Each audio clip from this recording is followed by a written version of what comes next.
Everybody once believed that Sanji was once royalty or was royalty, but in recent chapters, Ichiro Oda, the author of One Piece, proved that Sanji was not royalty.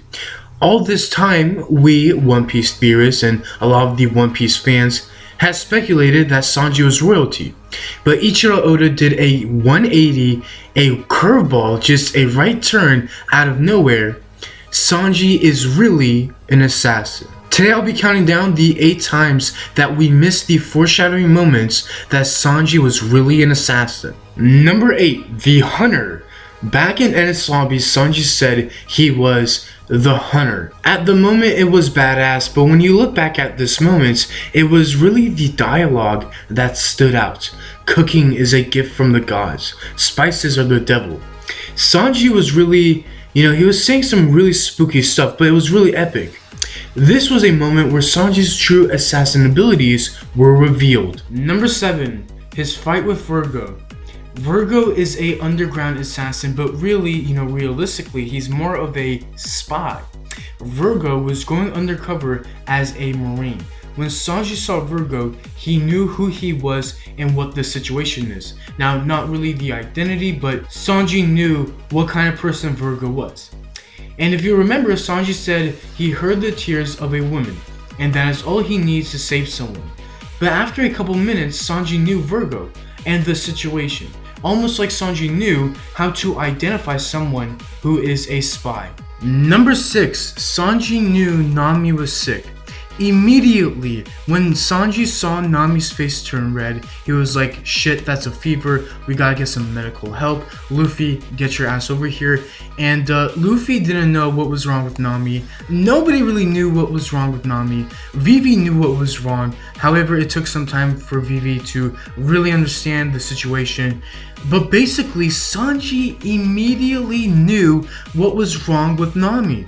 He said, go get some medical help, and because he's an assassin, one of the most important responsibilities for an assassin is to never be sick, to always be perfectly healthy. Because when you're out on a job, you can't be coughing, you can't be doing any of that stuff. You can't have a fever. You gotta be 100% healthy. At number 6 is Sanji's awareness of Nami being sick. At number 5 is Sanji's battle with the weather.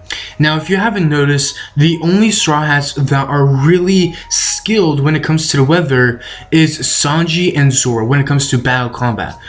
But Luffy and Chopper, you can count them as well.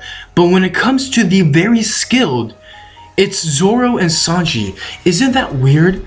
Zoro is a bounty hunter and Sanji is an assassin. And both of these characters are very, very skilled with surviving the weather. Take for example Drum Island. When Zoro had his shirt off, he was just shivering. He was about to freeze to death. But somehow he managed his way back to the Straw Hat ship, back to shelter. Take for example Sanji back in Water 7, it was just raining. It was raining hard and Sanji had to get Nico Robin. But the fact that Sanji was able to survive Water 7 storm, the waves, the rain, wow. This is what an assassin does. An assassin trains their hardest to survive the weather. Because if you get a job, if a storm is coming, you better do your job in the weather. So at number 5 is Sanji's ability to survive the weather. Number 4, Sanji enduring hunger. Now, in Ace Blue, when we saw Sanji's flashback, we all thought it was heartbreaking, it was just breathtaking, it was just so many things, there were so many emotions going in with Sanji's flashback with Red Leg Zeph. But one thing everybody just forgot, how did he survive hunger? For almost maybe 1-2 months after realizing that Zeph does not have food but just gold? Sanji has been taught to survive without food by somebody.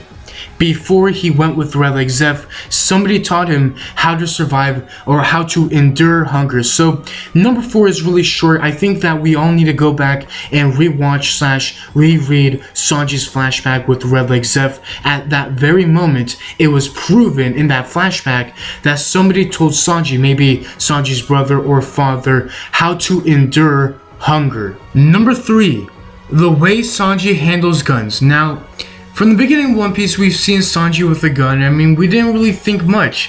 But the more and more we go into One Piece, when we go into like Thriller Bark, Enies Lobby, you know, all of these arcs, it's just like he's got a gun on his side. Like Water 7, that is the best example.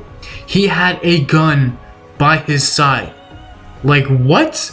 So the more and more we see Sanji with these guns, it's like, bro, what are you doing with these? But the way he uses them is incredible. Now, in One Piece movie Strong World, it's actually like the very first time we've seen Sanji just go all out with these guns, and damn, like right there and then in that movie, like the way he uses those guns is something that Sanji uses because he is an assassin. Number 2, Sanji always plans ahead. Now, an assassin always plans ahead. An assassin always has a game plan. But with Sanji, it's like in almost every arc, he is the smart character. Realistically, he is the smartest character on the ship, on the Straw Hat ship. So when you take a look at Sanji, it's, you know, it's cool, but then at the same time, wow, he always plans ahead. And a perfect example would be Alabasta. He planned 2 steps ahead of Crocodile. That is amazing. And that right there is what an assassin does. An assassin plans ahead. Number 1. Sanji goes on solo missions. If you haven't noticed, in almost every arc, Sanji is always going to be on that solo mission. Nobody is really pairing up with him. Sometimes maybe Luffy, sometimes maybe Chopper, maybe another character. But most of the time, he's usually on his own, and that's incredible. But a perfect example would be Water 7. That right there was a solo mission to get back Nico Robin.